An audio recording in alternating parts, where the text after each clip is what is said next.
Manila with Bill Solheim, and we're asking him some questions about archaeology. And Bill, welcome. Thanks for coming. And we'd like to ask you, how did you get your start in prehistory? What interested you in your early years to study prehistory? Well, this is, I'll extend that question a bit in prehistory and then why in Southeast Asia, because that goes way back. Please. And it's a bit embarrassing, actually, part of it.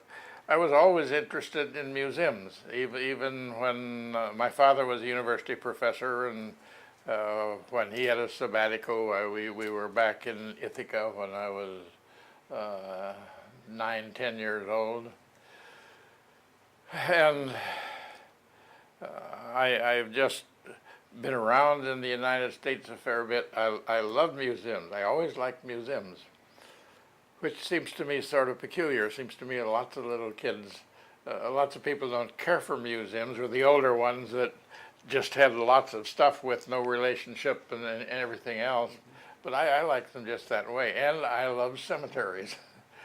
We lived right in Ithaca, right across the street from an old cemetery, and I wandered around there, and there were gravestones in this cemetery going back into the 1700s. And I liked the carvings on the stones, and just the whole thing fascinated me. Now, why Southeast Asia? This is the embarrassing part. It was a movie I saw when I was about, probably around 12 years old, something like that.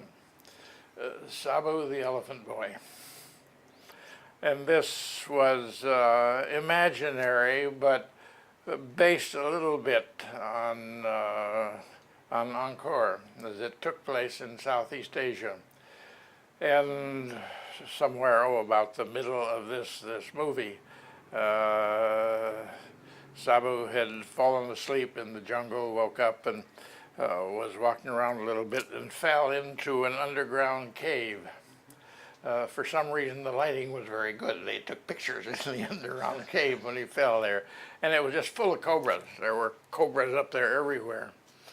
But they didn't bother him. And in just slight ways in the back of the cave, just full of treasure. Gold, just all sorts of things. And then a little later on, I thought, oh, that's what I want to do. And a little later on, they had actually some background pictures of Angkor. So it got connected with Southeast Asia. And there was a paper presented in the journal in Singapore in one of their early issues by a professor of political science at University of Wisconsin, I think, saying how Southeast Asia really had no meaning. It was a purely artificial concept that developed out of the war when the Americans and the British were trying to figure what do we call this area as different from India, as different from China. So they didn't come to any great agreement, but they agreed that its total culture was based on what came in from India and China, and that it had nothing of its own. And the one historian that really got onto this was Walters. Are you acquainted with Walters? Okay. In 1982, I think it was, he did a book, I guess Cornell University probably published it, on Southeast Asian history, culture, and religion in Southeast Asian perspectives. In 1999, he did a revised edition, and it's the revised. I never saw the original, but almost the first half of this revised edition is the first edition. And this was published in jointly between Cornell and some institute in Singapore. And he had discovered prehistory.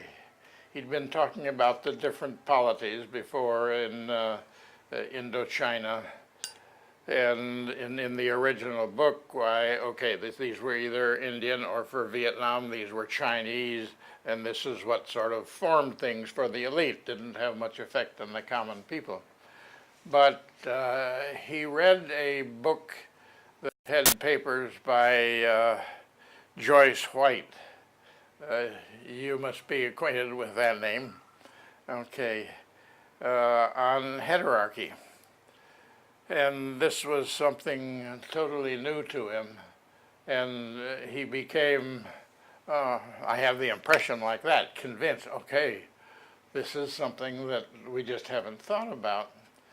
And that actually we look at her work and others, that the beginning of, quote, civilization or something of that nature in Southeast Asia was going on and was organized long before the British or the Spanish or the Indians or the Chinese came in. It goes back several millennia, and that they were already organizing in a totally different way without a great deal of status difference, and very often with male and female pretty much equal, like Minangkabau and so on.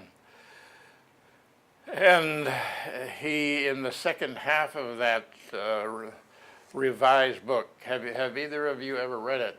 Oh, sure. Okay, he just changed things all around. And of course, then he up and died very shortly thereafter, unfortunately.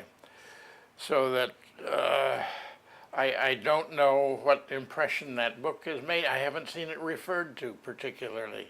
And I think that's a great book. And he even goes into a bit on the Philippines. And here, for a time, the one really organized program in archaeology that came from outside the Philippines, from Carl Hutterer for the most part, University of Michigan program that they set up in Negros.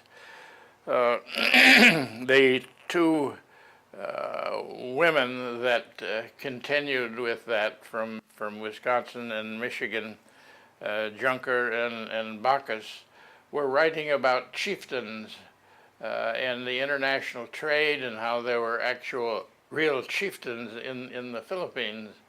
And as he reasonably well showed, I felt, and John Peterson, you know John Peterson? Okay, since then, that this is total nonsense, chieftains in the Philippines. In the early days, that they were the same thing as had gone on for millennia before, that one family would actually get power. One really energetic guy who had chutzpah, who could talk people to working with him, would become rich.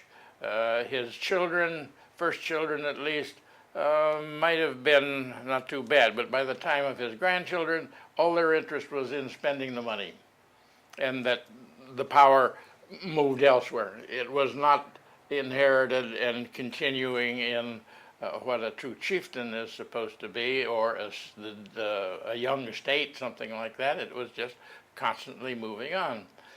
And he pointed out that that's what had been happening, actually, of the things that had been called states in mainland Southeast Asia, that they didn't last for more than 2, 3, 4 generations, and that it was just constant politics going on between neighboring groups, and that there was no real state development until you got, well, the beginnings of Angkor, pre-Angkor and so on. Certainly there was some